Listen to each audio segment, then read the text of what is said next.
Hi, I'm Philip Shepard. It's my pleasure to welcome you to this amazing once-in-a-lifetime conference, and especially to the Meditation and Breathwork channel, which I'm proud to be sponsoring because meditation and breathwork are essential to my teachings. I'm the founder of the Embodied Present Process, or TEP, which is based on my 2 books and is taught worldwide. And here's one thing I believe about meditation and breathwork. You limit your experience of both if you imagine that your mind is just the thoughts in your head. Your mind permeates your every cell. Every stirring of energy within your body is an expression of it. So, if you wish to calm your mind, the most direct route is to develop the skills that enable you to feel the body's energy and ground it in the spaciousness of the present. That's what my work is about. If that appeals to you, I hope you'll check out my 2 presentations, one on this channel and one on the main stage. You might also be interested in a special offer exclusive to the Embodiment Conference to listen to one of my embodied meditations for yourself for free.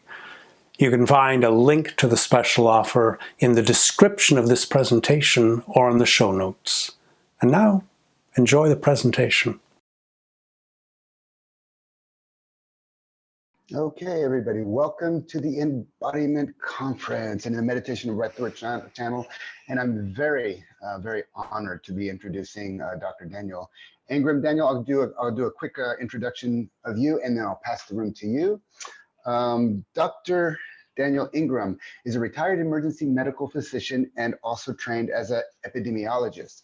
He's the author of the cult classic, Mastering the Core Teachings of the Buddha, an unusually hardcore Dharma book, as well as co-author of The Fire Kasinas. He is a meditation teacher and practitioner with over 27 years experience. He has a particular interest in deep technical practice, deep exploration of the past, and adventuring in unusual meditation territories.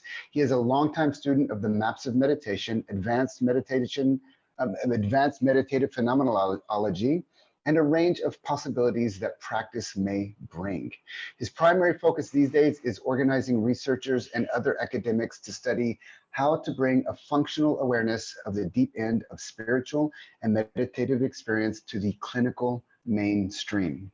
This project is called the Emergent Phenomenology Research Consortium.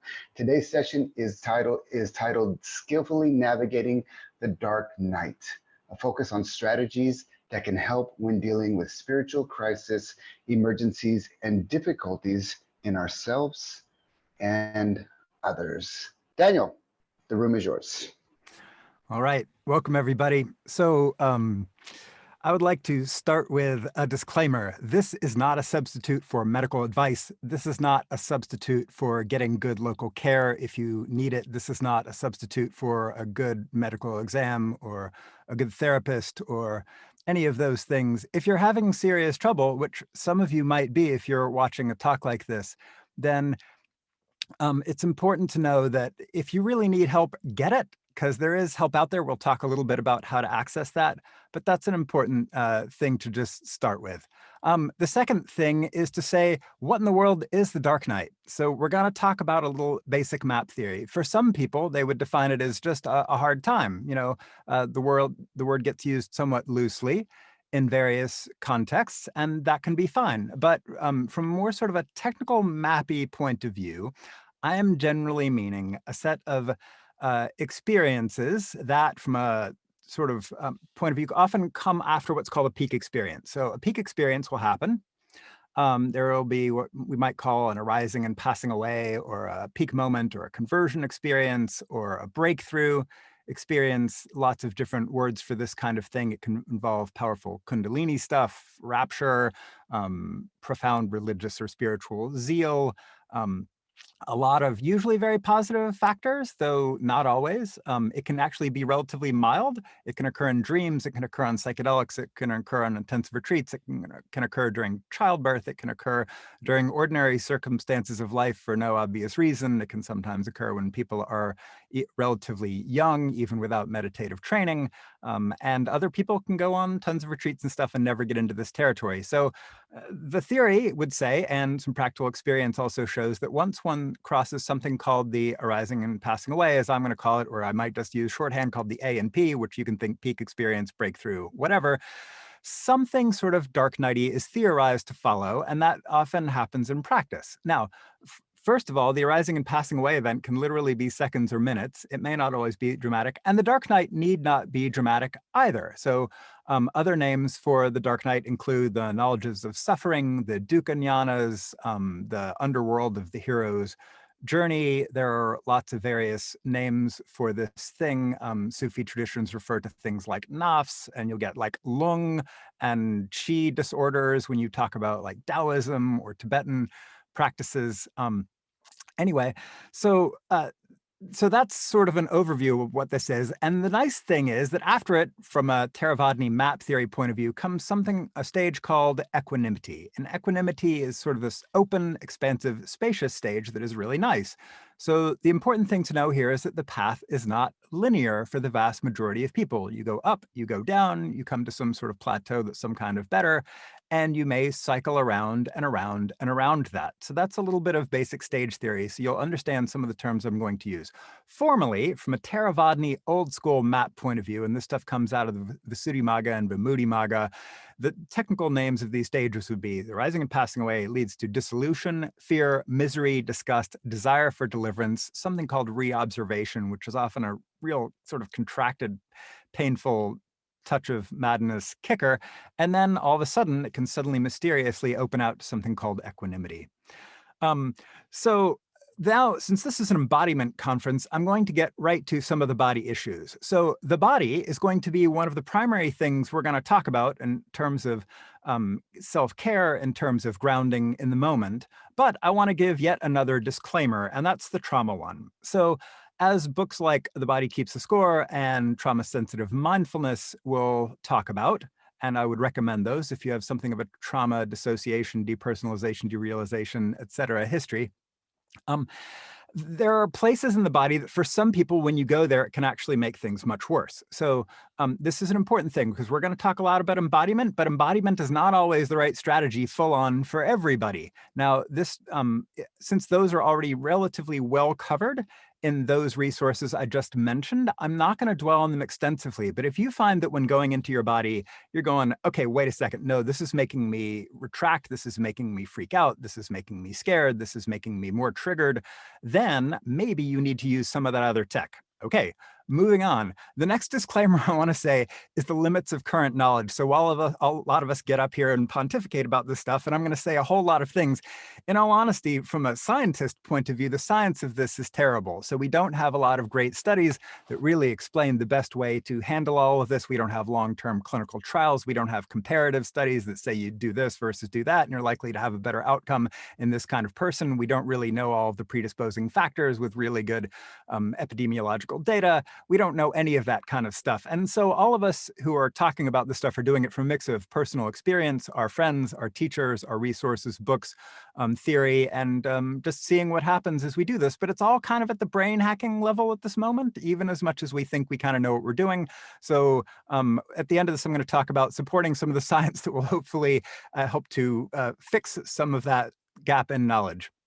Okay, the next thing I'm going to talk about is on retreat versus off retreat. So a lot of people run into this stuff on like intensive meditation retreats. And some people would say this stuff only happens on intensive meditation retreats. I don't actually believe that's true because it happened to me as a kid with no formal meditation training. But some on retreat, hopefully you are with good teachers. Hopefully you're with people who know how to handle this stuff. Hopefully they are mature, skilled, experienced, have a lot of tricks up their sleeve, have a lot of good guidance to offer you. And hopefully they know what they're doing. If they don't, maybe they're not the best people to be doing intensive retreats with. I don't mean to be hypercritical. So a lot of what I'm going to talk about is assuming that you don't have access to expert guidance and you're kind of having to wing this on your own. Okay. The next thing is, if you don't have expert guidance or friends, I would highly consider acquiring them because there are whole communities that talk about this stuff online, virtually these days, in person for those who are feeling that's a safe option. And so those communities exist. It's not like 20, 30 years ago when I was going through this stuff and there wasn't a lot available. Now there's everything from the Spiritual Emergence Network to the Dharma Overground, a website I run where people talk about this kind of stuff, etc. There's lots of other sites. But I highly recommend social connection because one of the things about this, it can be embarrassing, it can be socially isolating, and that is probably the wrong way to go. Most people do better with some external support and normalization. Okay, next thing, and I apologize if this is kind of rapid fire. To do all this in an hour is patently ridiculous, but it's more fun than not doing it at all, and hopefully it will help some people and give you an idea of stuff to do. So the differential diagnosis for the dark night. Important things to remember is not everything is the dark night. Something might be just thyroid dysfunction or ordinary garden variety depression that really doesn't have much of a spiritual component, or anxiety, or some other crisis of your personal life, of your relationship at your job. Maybe you really do need a change. Maybe you have things you need to deal with by ordinary means that have nothing to do with esoteric spiritual technology or any of the stuff I'm going to talk about. Maybe you just need to fix an ordinary problem or two and maybe get some help with those. So there are also, all kinds of medical conditions, and there are other difficult stages on the path. So there's a stage in the path before something called the arising and passing away that can involve a lot of like muscle tension, sort of tight anxiety, physical body pain. Very common if anybody's gone on a meditation retreat, usually between days 3 and 5, where all of a sudden your posture is tight and you're like, oh, and you're like, oh, and your jaw is sort of weird and you can't really sit straight and you're kind of moving and you feel like your muscles are kind of locking up and you think, oh, it's just because I've been sitting too much. Actually, that may be a stage called the 3 characteristics, which can also be challenging, but is not technically dark night as I would think about, though some of this advice will apply to both. So even if the diagnosis is ambiguous, some of this advice may still be helpful. Next thing I think is the most important thing to do is normalize this. So I think normalizing is literally half of the solution, that there's a thing called the dark night or the knowledges of suffering or whatever. It can happen after peak experiences, which may be hard to identify, but usually pretty obvious. And it's a thing, and it can be challenging, and it can involve fear and grief and misery and wanting to change your job or career, disenchantment with daily life, a lack of interest in ordinary activities, a sudden fascination with spiritual stuff, and yet a kind of a weird reactive darkness in the face of that. Just know that that's something that happens to people. I've literally, over 20-something years, 27 years or whatever of doing this now, talked to thousands and thousands of people, read tens of thousands of posts of people talking about this. You're not alone. You're not the first person to have gone through this. It's not just a few rare monks in a cave or Carmelites in a monastery in the Middle Ages or whatever. This is actually a thing. The next thing I'm going to talk about is something called reality testing. And reality testing is actually way more simple than most of the tech I'm going to say. And I'm going to start off, I get a lot of like emails and stuff, particularly when people could travel, which obviously they can't so much now. But like the typical email would be some Trustafari kid, usually extremely healthy and very privileged in their early 20s, who is now on a beach in Thailand in paradise with extremely high levels of resource and good fortune, who is yet freaking out. And they went on a retreat, they crossed the A&P, they hit the dark night, and now they are literally in paradise and literally safe and literally basically on top of the game of the world and cannot recognize that because the dark night has managed to shut off their basic reality testing. So if you think, I might be dark nighting, wait, I'm having a strangely hard time. Why in the world are those feelings coming up like this? This doesn't make any sense. Yesterday I was fine. Today I'm freaking out and everything's basically the same. Then are you safe? Like, are you okay? Is your current situation dangerous? Do you have enough food? Like, are you in an okay place? Or do you have physical health? This kind of ordinary normalizing and going can give just a little bit of space and skepticism and make you think, wait a second, maybe this is something dark nighty. Okay, maybe I need to bring some of this tech to bear. That of reality testing, are you safe? And just asking that question like a bunch of times. Maybe asking it once is not enough to kind of get it into the brain and go, look around. Are you okay? Sit on your bed, sit on your couch. Am I fine? Okay, I'm fine. Maybe you are fine. If you're not fine, maybe there's some real world thing you actually have to take care of. If you are in a dangerous place or a dangerous relationship or something's all messed up, okay, take care of that. But you probably don't need dark night technology to do that. Okay, the next important question is, do you stop and or modify practice? And a lot of people would say yes, and there's logic behind this. Of when you might just want to say, okay, I'm going to stop my practice. I'm going to stop doing this. I'm going to back off, I'm going to ground down. That often is a very reasonable move. Now, and sometimes people need to modify their practice either by not going into such a triggering body area, or by like going open-eyed and remembering the space so they don't sort of get so contracted into their inner world and inner darkness or something like that. And then other people are going to say, no, wait, you need to practice more. You need to practice better. You need to get your concentration stronger. And the problem is there is not a one-size-fits-all approach to this. And unfortunately, we can't just say, always do this or always do that. You actually kind of have to take an assessment. And you have to go, okay, what's balanced here and what's out of balance and what's doing okay and what's not doing okay. And I'm going to talk just briefly a little bit about a kind of basic 7 factors of awakening Buddhist meditation theory here, which applies basically universally. It's pretty straightforward stuff. And on the one hand, you have, positive sort of factors like mindfulness. Are you paying attention? Energy. Are you bringing like precision and a bright-mindedness to the situation? And investigation. Are you really like looking at what's going on moment to moment, the sensations in your body, trying to get some perspective on them? They come and go. Your thoughts come and go. These feelings come and go. All that usual meditation stuff can be very helpful for some people. Right. And other people, they've got way too much of that. They're like powering it and they're just like winding up. Those people need to ground down. Whereas other people might be kind of like, yeah, I'm kind of dark nighting. It's just no fun. But they don't have like that spark, that brightness, that clarity, that investigation that can kind of have a little bit of skepticism. Say, wait, these are just little sensations in my body and mind. Can I take those apart? They don't have enough concentration. They're kind of wandering or contracting. They're not really being present to what's going on. And so they lose the capacity for that reality testing. And then you get some people who are forgetting the middle one, which gets missed a lot in these conversations, and that's something called rapture. And rapture in this case, I'm going to translate as an appreciation of sensuous beauty. So an appreciation that where we can tune into the positive quality of things. Like most of your reality is probably fine. Like it's kind of cool seeing the light glinting off the camera lens I'm staring at. It's kind of funny watching my bat ears, wiggle around the monitor or whatever.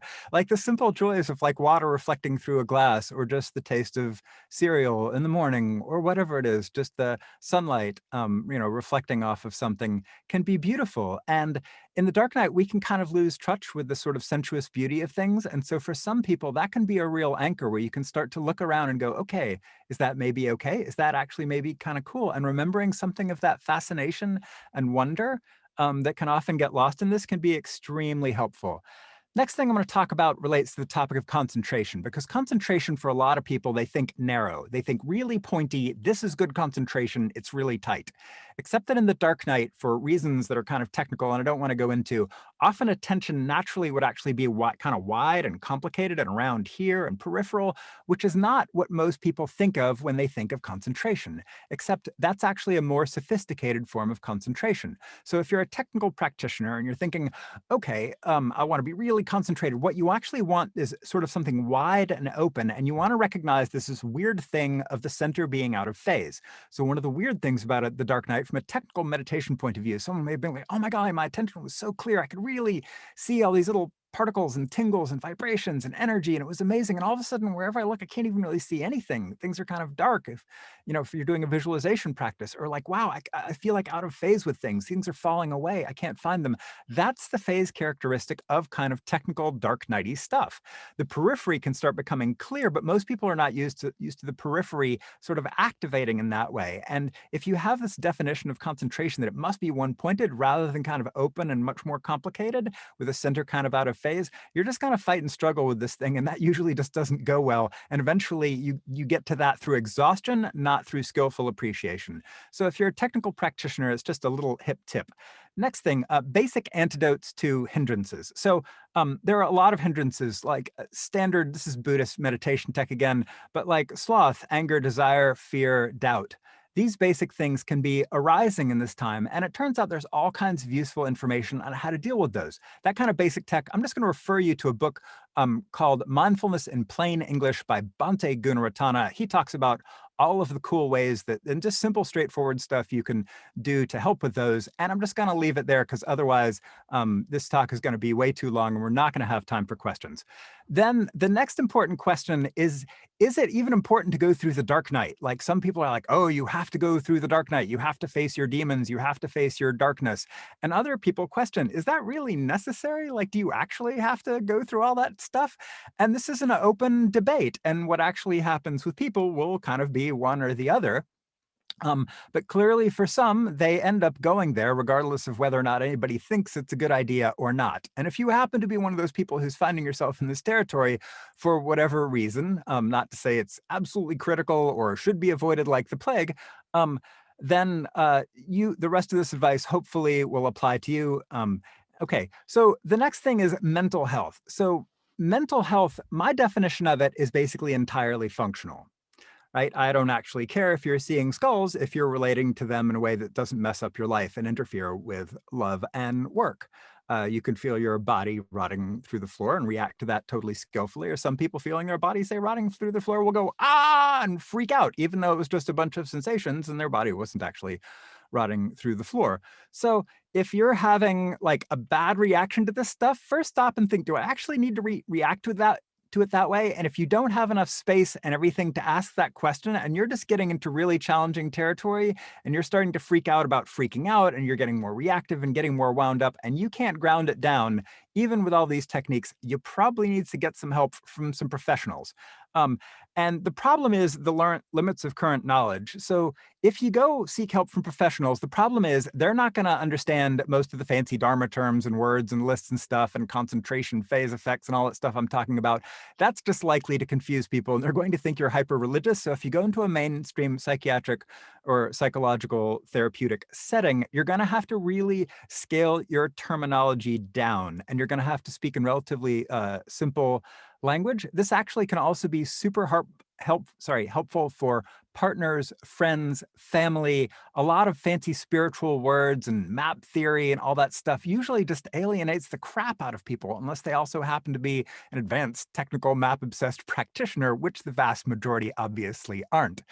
And so if you're talking with family, stuff that goes well is like, I'm feeling kind of raw today and I'm really trying to ground down, but if you can, give me a little space or understanding, maybe I just need to kind of talk about this, and I'm going to do some things on my end to try to take care of this, but I apologize if I'm, seem edgy today. That usually goes over way better than like, oh, I'm freaking out on the dark night, and if I can just get my phase, whatever, to, some frequency of attention, that usually just doesn't go well. That should be obvious, but it turns out it's not always to everybody. Um, the next thing is related to something called dark night bleed through. So dark night bleed through is the concept that basically there is a way through skillful speech and skillful action, even if we're having a hard time internally, to be sort of professional about our life. So in medicine, they train you, even if you're having a super hard day, to when you walk into a room, you greet people with a smile, you say, how can I help you? And you listen to them and you bring your A game to that. Make sure you try to bring something of that level of professionalism to your relationships, to your family members, to work, etc., even if internally you're having a hard time. That doesn't mean repress it and push it all down. You need people to talk with about this stuff. But there is something to be said about bringing some of those skill sets to your life such that you can get through this, hopefully with as much stuff intact as actually possible. Which also reminds me, keep your wits about you. So it's very easy when getting lost in the spiritual path to think, oh, I'm going to go off on this, and like this guru will this, and if I just, get the right deity, blah, blah, blah, and forget the ordinary stuff. So the ordinary stuff often matters. We're going to talk about that in just a little bit. And you wake up to your actual life. So if you're about awakening and really being present and embodying this moment, you're going to wake up here. So try not to wreck it, because you're probably going to need it. So next thing I'm going to talk about is something really related to embodiment, which is called the PCC. So I was privileged enough to be invited up to get studied at Yale, and then the Center for Mindfulness with John Cabot Zen Center, associated with UMass by Judd Brewer, and Willoughby Britton was part of the fMRI study. And what I got to see is there's something called the PCC. And the PCC is part of what's called the default mode network. And the default mode network is basically this, as far as I can tell, because I got to play around with this a lot with real-time feedback, if I would do something with my mind and it would tell me if my PCC was activated or deactivated, using blood flow as a proxy for that, which seemed to actually correlate really well with experience, which was cool. And basically, if I was thinking a bunch of neurotic thoughts and the room was there and I was in the room and there were these wispy little things in the room, that's PCC deactivated, I was fine. And if I tuned out the room and thought little, neurotic thoughts of fear or, self-pity or whatever it was, then the PCC was activated, the default mode network was activated, and I was not in the room. I didn't have the reference points around me, and that was what seems to activate the default mode network. And the default mode network is what cuts us off from the groundedness of the spacious perspectives where we can see thoughts as just these little wispy things. Because if you actually do this experiment right now, like put yourself in the room, take the whole room as frame, your body, mind, and everything, and think a thought in the room without kind of having your eyes go up to the side and kind of tuning the room out, you will find that it's very hard to find thoughts, and they don't have nearly the trouble causing capacity that they would otherwise. And so by using basic neuroscience, which it turns out actually shows you can do this and you can learn to deactivate your PCC just by bringing your awareness to the room and holding that as frame, thinking thoughts in the room can make them a heck of a lot less challenging, even if they're really sort of usually triggering or frightening or scary.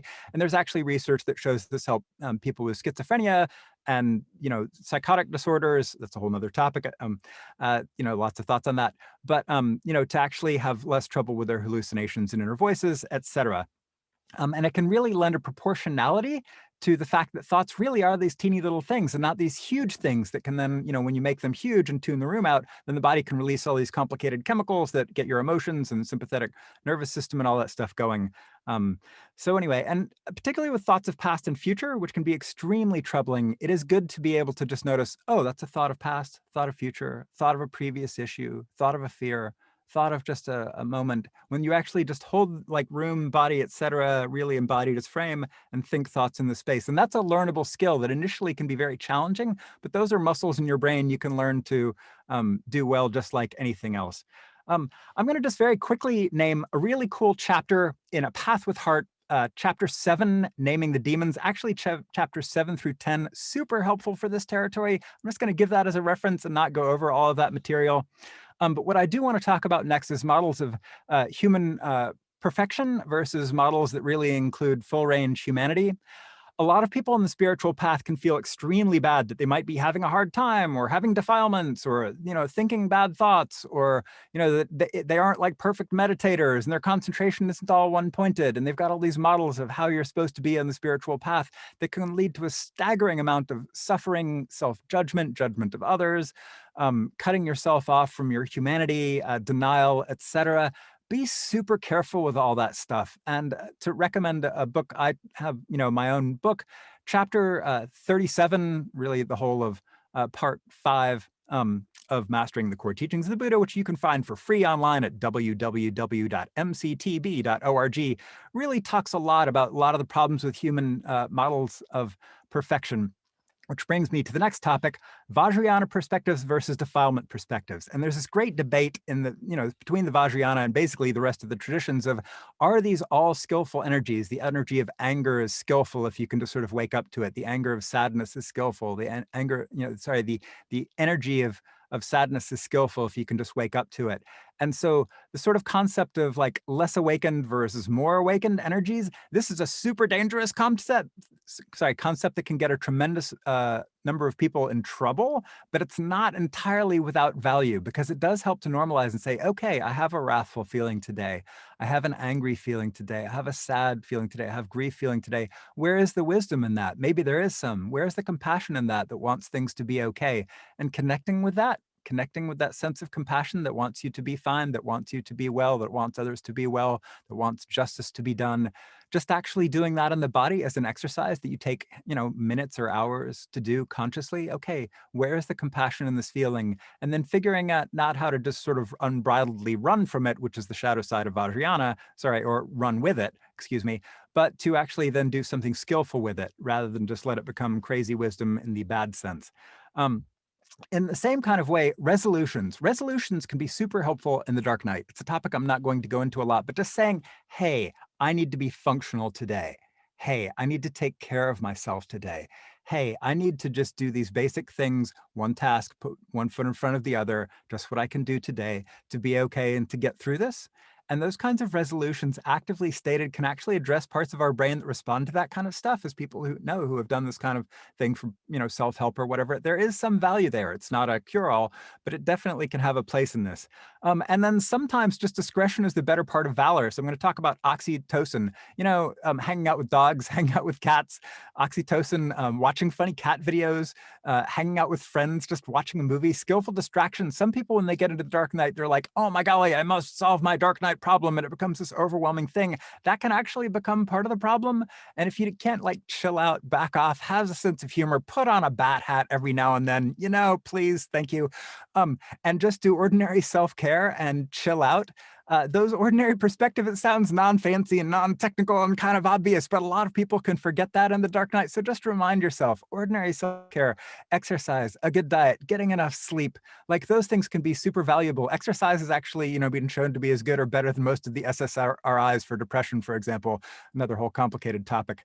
And then remembering childlike curiosity. So it's super easy for people to kind of forget basic ordinary wonder, the fascination that got them into spiritual practice in the first place. What is so cool about exploring the mind and heart and getting this whole tour of yourself, and just remembering to investigate ordinary, what I call core processes, like frustration but with curiosity. What really is frustration? What really is angst and grief and rage? What are these things? To turn it around and go, okay, wait, what is this? Because often we can get very reactive and projective, out into the world about the dark night. Oh, this, oh, this teacher, oh, it's this technique, oh, it's this job, it's this partner, it's this whatever, it's this thing, it's this, it's me, it's this past issue, it's this whatever. And don't just actually go, okay, what is right here? What is going on in this space? It's making me run all over the place in this dark nighty kind of way, right? And just, okay, well, oh, check that out. It was just this little tension through here. That was really making me run all over the place. Wow. Oh, okay. Good to know. Another thing, be very careful with substances and other addictions, right? So the dark night is really funny. It's got these two kind of almost polar things it can do with substances addiction and addictions. For some people, they just go, I'm just done with all that. I'm sick of all that. It can actually really help.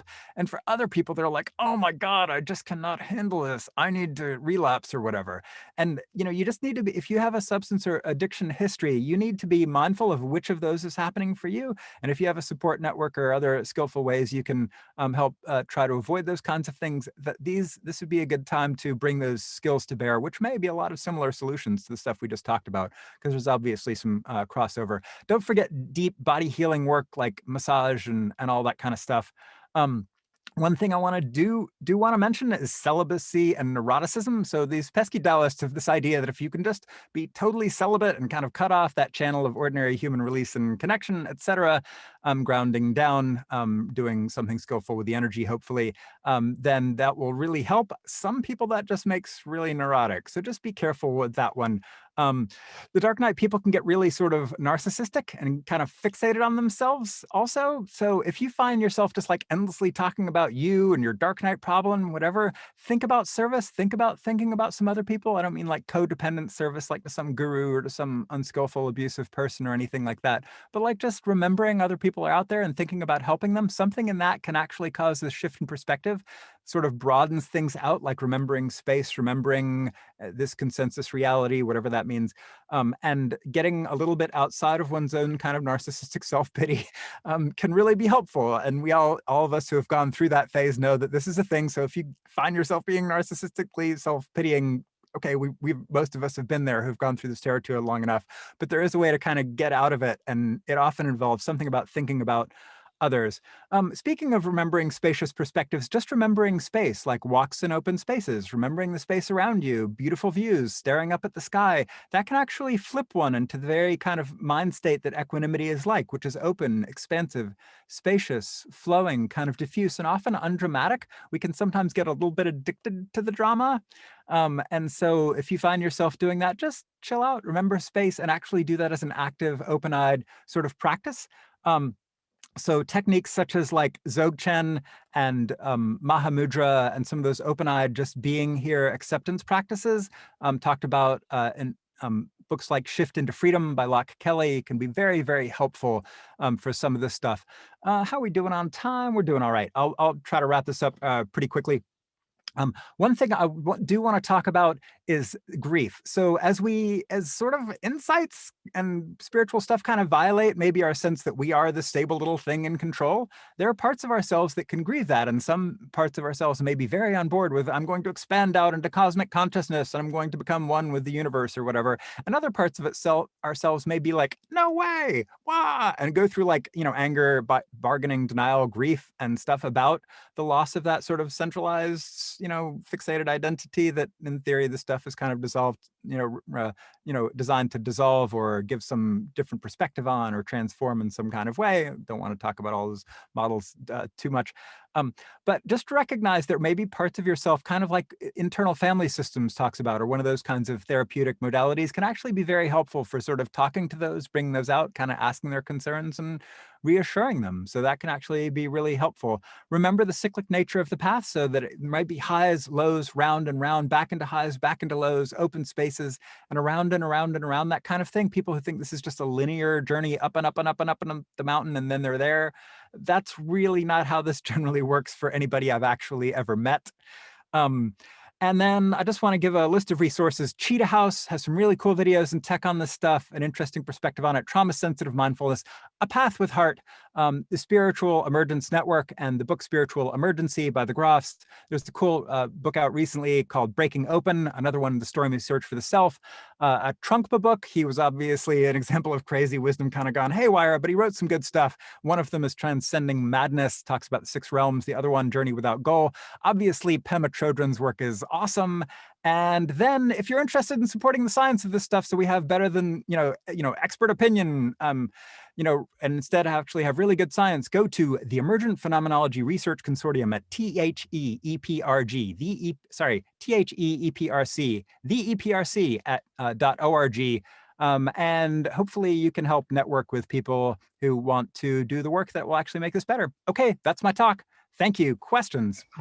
Daniel, awesome. Drinking from the fire hose. That's beautiful. Yeah. Your rapid fire delivery is great. It gives us lots of time. There's already a handful of questions. I want to remind everybody, if you have a question, please write it to Daniel, short and to the point, at least as much as possible, so that we can get to all the questions. And not to put them in the chat, but rather in the Q&A if possible. I know some people with iPad are.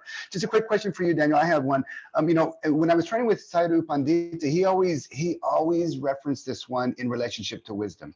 So for example, fear is one of the first experiences that come up in the dark night of the soul along the path of insight. And he would remind constantly that this is a function of wisdom. It's not the ordinary fear, like somebody's going to sneak in my room, or fear that my children are going to be, get out in the street, in front of a car. But he tied it to the path of wisdom. So how much wisdom would you say is in there, and when is it functional and when is it not functional? Yeah, this is super complicated. So when you get into good old Theravadini theory, if we go back to where these maps come from and you read texts like the Vimudimagga, they would talk about the danger in sensual attachments, the danger that you would be afraid of being sensual attachment, afraid of ignorance, afraid of the misperception of things is actually going to satisfy, which is a pretty dangerous thing in some Western contexts, right? So yes, there is wisdom and the detachment and the dispassion and all of that kind of stuff they talk about, that fear and misery and disgust with ordinary phenomena and ordinary experience at a deep wisdom level can cause, that sort of detachment that allows you to then dissect and break these sensations into their component impersonal parts as just ordinary causal things happening without a self in them at all. And that point of view for a technical practitioner who has the sort of ego strength in the ordinary Freudian psychological sense to handle that kind of deconstruction and not take it too fast and not become neurotic about it or too hyper renunciate or reactive in the face of it, then that kind of language can be super helpful. And I really appreciated that actually, because that really worked for me. I'm kind of an aversive type, but some people that language can be really kind of toxic and painful for, and you just kind of have to figure out which you are, but know that that point of view is there, and it can be a very valuable one for the right person in the right stage of practice, but you have to be kind of careful with it.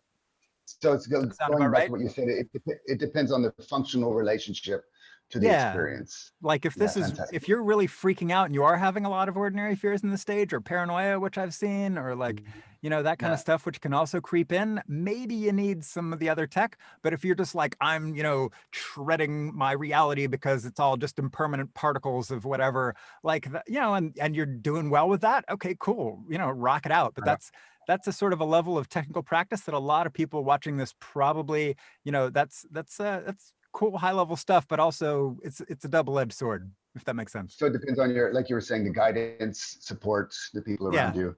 absolutely. And Beautiful. hopefully a Amy teacher Young, can tailor yeah, that advice to you and kind of see where you are and give you cool. advice that's going to help counterbalance. If you're way too attached to stuff, maybe dissolving it's kind of cool. And if you're like dissolving it is freaking you out and you're just becoming more unstable, maybe you need to like back off that kind of language. Awesome, awesome advice. Okay, let's go to the questions. Amy Young says, how can I best support someone, in this case it's her boyfriend, how can I best support someone who has lost both parents to Oof. COVID within the course of 8 days in August? So this would be an externally caused dark night. Wow. Okay, so that's hard stuff. And wow, A, listening. B, there's a really look up the 5 stages of grief, and there's actually a lot of good resources on this stuff. The 5 stages of grief is Elizabeth Kubler-Rossian tech can be extremely helpful. If hospice was involved, which they were, hopefully hospice workers and the whole hospice movement can be extremely helpful at finding local support, not only for the patients as they're going through this, but hopefully if you have good hospice-y resources close to you for family members who are dealing with this, because that's what hospice, at least in theory, is supposed to do, depending on their levels of funding and availability wherever you are. But those are the people who actually have like the most expertise in supporting this stuff. And that's super heavy. And I'm really sorry about that. And and you're probably going to need some people on the ground who actually have those grief supporting skills. And that would be my best advice, because those resources, they hopefully will have in abundance. That's their job and competence and core skill set. So I'm sorry. Oof. Good luck. And listening. Yeah, it's a tough one. And Dennis, yeah. Providing space. That's one of the things you learn as doctors, like, providing advice often is not the best thing. In these things, just providing a lot of space for people to have their emotions and go through their reactions as long as they're not harming anybody else, and to just be there as a listening voice and presence often is the thing that people need most. Me as a guy, we're particularly prone to trying to fix people and solve problems and stuff like that. We often get into trouble when asked to do these kinds of things. But I've found we just actually lost somebody in my family as well. My stepson 2.5 months ago died mysteriously, maybe COVID related. And so, yeah, a lot of space, a lot of patience, long-term view, and listening. So, yeah. Well, I'm sorry to hear that, Daniel. So what is the relationship between externally caused dark nights that just happen to us, not based on our intention, and internally caused dark nights based on our process, the process that we're going through? Right. So this is, while it's not always so perfectly clean to sort these out, I'm going to tell you the theory, recognizing that in practice, it's actually way more shades of gray. In theory, at least, you have ordinary life crises, such as the death of a family member, right, which can itself be extremely challenging. And then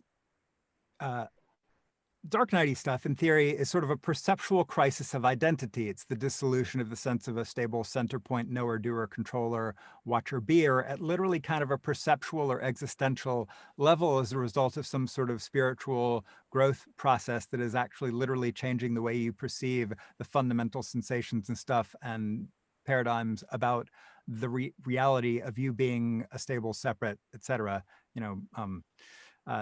Something. And so lots of different ways to language that. And then you get a lot of times there's actually both come together. So you have, ordinary dark nighty kind of stuff. You have sort of pure kind of, I'm going to say sort of more pure insight kind of stuff, as you were talking about, like on intensive retreat. And then, but a lot of people actually have issues that come up in the dark night as well. They have challenging family stuff or childhood stuff or job stuff or relationship stuff or money stuff or health stuff or whatever it is. And so then most of us, being neurotic Westerners, are dealing with both. And the problem is there is no perfect science for sorting out those, but I can definitely say that proceeding on both fronts usually works better than just assuming one of those fronts is going to help you. So not only pursuing sort of spiritual, meditative, techie, perspective-y, investigative, et cetera, embodied spirit, sort of spiritual, meditative, technical solutions, but also real world problem solving, therapy, body work, other healing modalities, etc. Connection with friends, solving real world problems, figuring out how to actually face stuff. Sometimes the more extreme end, like if you're suicidal or homicidal or the real that stuff, like getting yourself to an emergency psychiatric care facility. Not that always goes well, but it's better than dying or somebody else dying. And so usually often we have both, and then sorting out that gray area, we really just need a ton more science on this, which is why the EPRC hopefully will help support some of the science of figuring this out, because all of us at this point are just spitballing it and giving you our best vague advice, which is not really based on seriously good data, which is what we would want from an epidemiological, doctory, clinical context, and we don't have that yet. Great. So let's go back to the questions. Carrie Hellstrom asks, on a 10-day retreat, I came across a stark image of a giant figure buried in a dark, dank dungeon, emaciated, fingers gripped around bars, eyes wide, mouth open to a scream. I both felt it. I was watching this figure and I was this figure. The emotion was sheer mortal terror. It was so profound, I immediately shut down and couldn't apply clarity, concentration, or equanimity at all. I can see and feel how this energy moves in ways in my life, past and present. I can be present with these tendrils, but I'm aware that there is a big, deep root tendril. It's that it's just never come up again, and I sit or retreat. It's never come up again in a sit or retreat clearly. Should I seek this part in some way and in practice, or should I just allow it to arise when it does someday? Wow. Okay. So getting into magical experiences, right? If you're having visions, realms, sense of you being some other entity or closely tied in with some other entity or energy, definitely the tendrils, all of that kind of stuff. So this is a huge topic that I would actually love to do a much longer talk on. So in terms of dealing with magic-y kind of stuff, I highly recommend a long series of talks I did on Monk on a Motorbike. So it's like 3.5-hour podcast that talks about dealing with magic, magical realms, defense, protection, like paradigms, ways to relate to this that are skillful, etc. And if you're functional, meaning this hasn't wrecked your life, in which case you need to get more help than that, then hopefully drawing on some of those various ways you can relate to magical phenomena will help, but it's way too huge a question. Unfortunately, how many minutes do we have left? Not a whole lot, but I would just highly recommend that series of podcasts.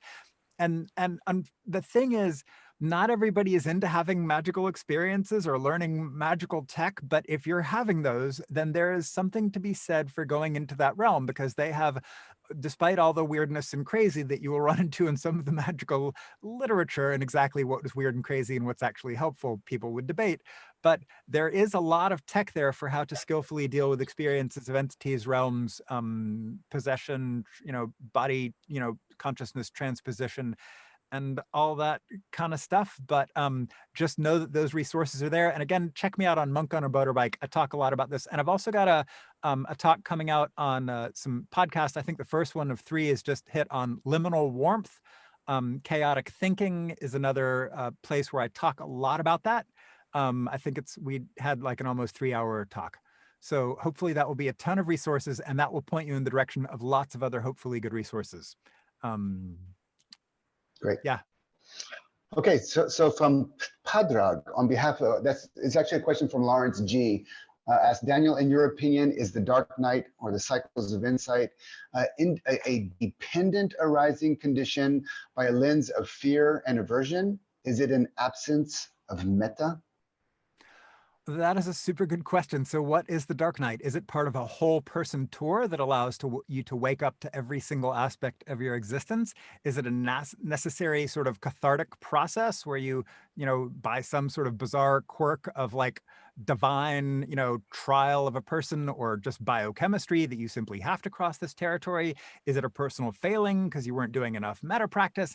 I would be very hesitant with any of those paradigms to be certain about. Is it true that meta practice can definitely help? Yes. So Brahma Vihara practices, meta practices loving kindness. There's a book called Loving Kindness, The Revolutionary Art of Happiness by Sharon Salzberg that I recommend for this kind of stuff. It's a great introduction. Is it true that meta can help a lot? But what I say that you're just going through the dark nighty, fiery kind of stuff because you didn't have enough meta, that's got a that would be too sort of certain, because we don't know all of the causes of the stuff. And also, I would be wary of something in the judgmentalism of that, because I know people who have done tons and tons of meta practice and are super loving people who, when the dark night hit, they had a hard time with parts of it. And so, yes, definitely helpful with supportive tech, but I would be careful with the causality because we don't really understand all of it. And as the Buddha said, karma is too vast as to be entirely ponderable. So it's one of the 4 imponderables of things that are just too complicated for us to sort out all of the factors that create any situation or spiritual challenge, etc. Great question. Daniel, I have my own question here. It's specifically about the progressive insight. And certainly in the Burmese Mahasi tradition, it is kind of implied that it is necessary. So you have to, there's no bypassing these stages. And if you want to gain equanimity and if you want to gain the path, these have to be processed. You have to go through there. You have to go through. And you had mentioned something before this. Some people actually seem to not experience the dark nights. Yeah, so this is complicated. So I can tell you from my own experience, which is the thing I know sort of best internally, the fastest I ever went through the dark night maybe was an hour, hour and a half. And that was pretty fast. I was pretty good about going through cycles at that point. I had a lot of tech and support, a lot of meditative chops. But like So Bill Hamilton, who's one of the people who taught me, he Right. said he breezed through one of them in literally 7 minutes. So that's pretty darn fast. I know people who have just kind of cruised through it and they just kind of felt a little mild unease and kind of were like a little, I'm kind of off today. And that was as bad as it was. And I know other people who've lost their furry little minds, right? And really kind of like, whoa, totally flipped out. And it's been super, super challenging.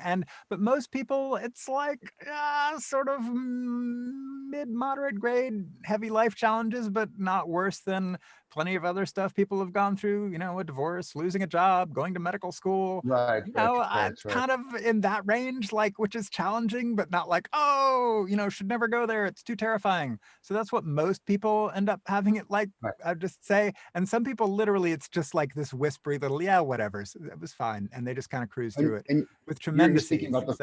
You're speaking about the first run. When people confront it for the first time, there's no understanding. No, but when there's no understanding of it, and let's say this itself meets it, or you meet it the first time in your practice. I know that's the other thing. You don't know when a cycle is going to be super easy or super tough or somewhere in between, right? So I know practitioners who pretty far down the path with a lot of technical competence, a lot of retreat history, a lot of tech, a lot of good, you know, map awareness, et cetera, who yet they hit one, you know, layer of their brain or whatever that just kicked their butt for a while. I mean, I get a lot of calls from people who are willing to be honest about this stuff and who are some seriously impressive practitioners, you know, some people you've heard of, et cetera, who write books and whatever and go, oh my golly, this is so hard. And then a few days later, like, oh, I'm in equanimity, I'm fine again. But you don't know how a cycle's gonna go. There's no predicting. So in the higher paths, the purification can be far more profound.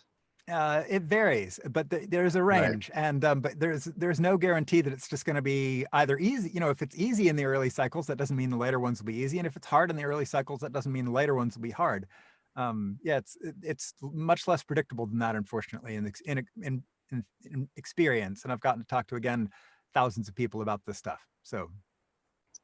Beautiful. So let's go to Kai. She has a question. Does being in dark night experience matter to anything other than feeling okay? It seems fine to just watch what is going on with curiosity and interest, even if it doesn't feel good.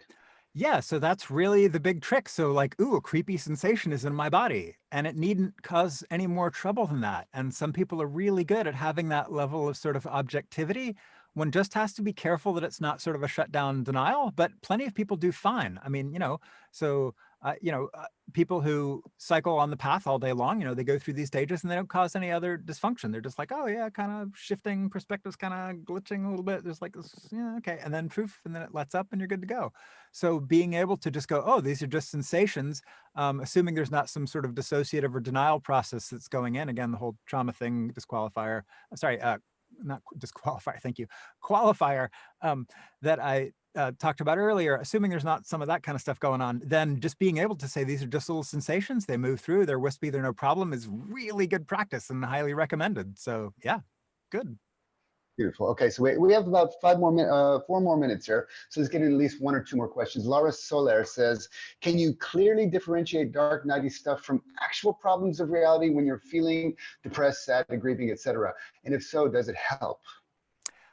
It can definitely help. So if there is an additional meditative tech solution that you can add to this that relates to specific phase problems, stages, be explanatory and normalizing and all that stuff, that can be super helpful. And so being able to identify this for some people is very helpful. They go, oh, right, I did have that big energetic thing 3 weeks ago, and I did have weird trembling and rapture, and I was super excited about practice, and all of a sudden, for no obvious reason, I just can't stand my job and, want to go off on some retreat in Burma or whatever and wreck my finances or whatever it is. Then, which, so, yeah, exactly. Then That's another subject. That's another dark night. Yeah, this is just desire for deliverance. Like it's no more than that. Like having that kind of like, oh yeah, duh, right? That can be super helpful for some people, and then apply some meditative tech solutions. Yes. Beautiful. Let's squeeze in one more. Where did it go? Yeah. So it's similar to what we were speaking about a couple of questions back. Paulina asks, is this dark night a recurring thing? Would it happen a lot of times during a person's lifetime? Generally, yes. Oh God, people hate that. I mean, sorry. Anyway, people don't like it when I say that, and nobody's like, "Oh, why should I do spiritual practice? I'm going to cycle through this stuff." It generally gets way easier. It's not a promise, but it can show you things that it was really helpful to get some insight into. It can bring up shadow sides that provide tremendous healing. It can allow us to bring into the light with clarity and wisdom aspects of ourselves that really can be transformed. Those are all true. And yet it is true that the cyclic nature of the thing is real. Ups and downs, highs and lows, rounds and rounds of layers of mind of this stuff. But like a Sherpa training to climb a mountain and go up to, adjusting to altitude, walking up to various base camps in the Himalayas, this is an analogy I've used before. You get to know the path, you get to know the stages, the slippery areas, the treacherous parts, the handholds that might give way, the what to do in a storm. If the weather suddenly turns on you and you can't get to shelter, you get to learn all this stuff and you get to become stronger and more competent. So, over years and years of doing this, me and most of my friends have learned how to really figure out how to navigate this stuff. And there is tech and skill and everything that can be learned, and it can be incredibly rewarding and valuable. So, both are true. Yeah. Well, let's squeeze in one more. Because you're a fast talker. You had spoken about the 5 stages of grief. Elizabeth Kubler-Ross. Yeah. How helpful is it to relate these 2 maps, the dark nights, especially super helpful, the progress of insight, and the 5 stages of grieving? Super helpful. Yeah, and in life, because death tends to keep coming back. Yep. And we have to go through the process again and again. There's no avoiding it. Yep. And we grieve a lot of things along the way. We gain a lot, but maybe we lose a lot. And just acknowledging that and being able to have some very human, down-to-earth tech to relate to that can be extremely helpful. All right. So regardless of everything in our being that really wants to avoid these experiences, they're coming, or they're here. Yeah, I mean, we were born into this mortal peril. We were born into this samsaric world, to use sort of Buddhist analogy for it. Death is a part of life. Change involves grief and resistance, and that's this world we were born into. And so learning how to roll with that and to be able to have some spaciousness and some clarity and some perspective and proportionality and tips and tricks for dealing with that can be extremely helpful. And these are learnable skills, like all kinds of things. This is stuff that you can really bring into yourself and have become sort of a more natural part of your wiring, all the skill sets that help you do this. And it can help with a lot of other areas of life as well. And so a lot of these skills translate to other situations also, and can be, are worth taking the time to learn, because we are in this crazy, amazing mess of a world. And, it's challenging times. And so hopefully if you've got some time to learn some of the skill sets that can help you have some shock absorbers on the road, can be very beneficial. So yeah, thank you. for the opportunity to. Daniel, I'm going to make a couple of announcements. I'm going to make a couple of announcements, and I'll give it back to you for your final word. If you have a tip, your top tip for embodiment or the dark night, you can choose. To find more about Daniel Ingram, I have already posted, Steve's also posted several links. His website is integrateddaniel.info. Also, the Emergent Phenomenology Research Consortium. The link is here. It's theeprc.org. And our next session, I believe, is with Ken Wilber. Is that right, Steve? It's going to be yes. So we've got Ken Wilber up in 1 hour. We had Sharon Salzberg a few hours ago. We've got Jack Cornfield later tonight. Oh my God! It's a fucking awesome lineup. Whew. It's an awesome lineup. Cool. And don't forget, this recording's up for 48 hours for free. Check out the library package. Definitely support the event. Massive resources to put this thing together, to bring amazing people like Daniel into your living room. Support the event by buying the package and invest in yourself. Daniel, any final words or tips? Yeah, keep a sense of humor about this stuff if you possibly can. Remember your bad hat. Okay. Thank you very much, Daniel Ingram. Yay. What a great session. Oh, and by the way, everybody here, Daniel has agreed to join the Meditation and the Monk, Meditation and Science panel discussion. It's going to be on Saturday morning. For him anyways. Check I don't got the exact date. Yeah, I believe it's Sunday morning at 6 a.m. Central Time, which is 12 p.m. UK time or something like that. Go to the portal anyway, 25th. We'll be with the scientist, a Swami, a Rinpoche, and a bad hat, apparently. Thank you, everybody. Have a great day. Bye. Thank you so much, Daniel. Yeah, thanks, Daniel. That's awesome.